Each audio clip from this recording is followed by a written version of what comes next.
An important part of cooking safety is ingredient safety. You need to know how your food is going to be treated and what needs to be done to make sure it's safe to ingest.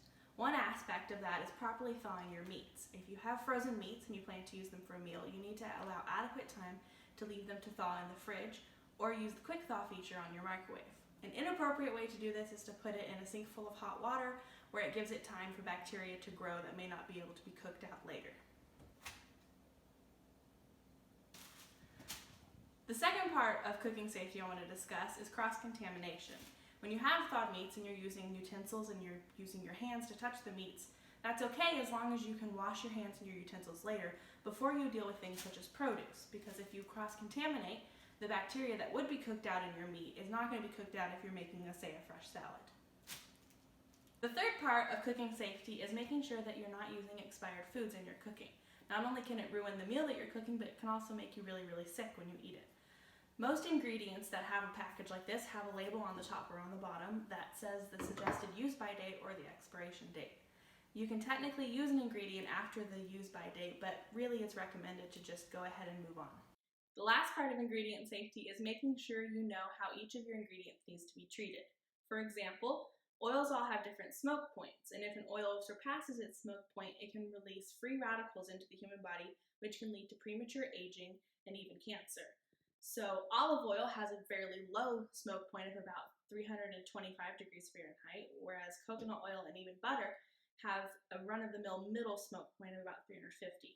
Canola oil is best used for things where you have high temperature because it has a smoke point of 450 degrees Fahrenheit, making it more ideal for deep frying and seasoning things like cast iron. Microwave safe is very important. As a college student, it's pretty much all we really cook out of. One of the most important things when cooking out of a microwave is what to not put in. First thing is definitely don't put in metal. This reflects radiation and can catch a fire or even ruin your microwave. You also don't want to put in styrofoam or certain plastics. A way to check if a plastic's okay is that if it has a little label underneath that says microwave safe.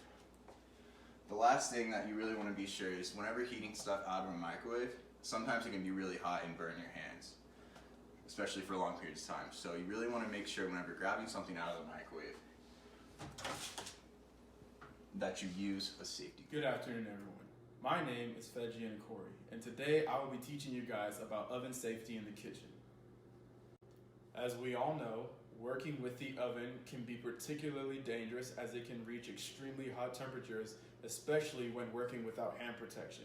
So the first point of order is to always make sure you have their proper PPE, that is wearing the proper hand protection and oven mitts, or any kind of covering that you can use to open and close the oven as you please, making sure that your hands are well protected from the extreme heat. As I stated before, you can either wear an oven mitten or you can wear an alternative hand covering to protect your hand from the risk of burning, whether opening and closing the oven or pulling in and out the tray.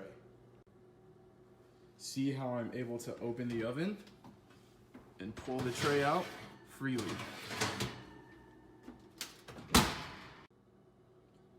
Using the glove now, and the same thing applies.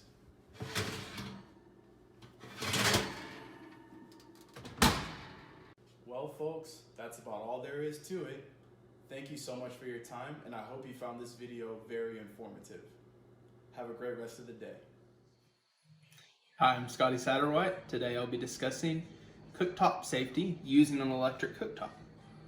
One of the first steps in cooking is making sure that you're wearing the proper protective equipment. That includes clothing, shoes, and making sure that your hair is tied back if you have long hair. Second is making sure that your cooktop and your area that you're using is clean and free of debris. When cooking, you want to make sure to use an appropriate size burner for the appropriate size pan. It's also important that you use the furthest burner from you so that there is less chance of spills or burns. It's also important that you don't leave your pan empty and that whenever you are done cooking, the pan is removed from the heat source. When cooking, it's also important that you use the proper tools, such as a wooden spatula or a silicone spatula that's rated for high heat. This ensures that your tools won't melt or scratch your pan that you're using.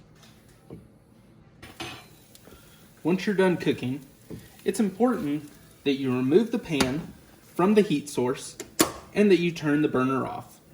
This ensures that you won't get burned. You also must make sure that before you clean, your burner is cooled down all the way. Remember these steps next time you're cooking on your cooktop. Hello, my name is Ronaldo Garcia. Today I'm going to talk a little bit about safety precautions associated with using a knife. Proper PPE includes closed-toed shoes, cut-resistant gloves when available, and an apron if available.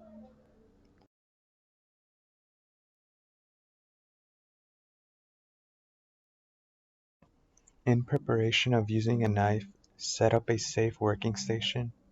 Place an anti-slip or wet cloth under a cutting board to prevent any further slippage.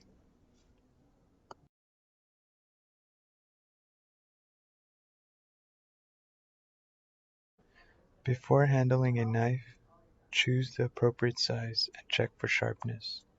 Working with a sharp knife is more safe and efficient because a dull knife can slip off foods and into your fingers.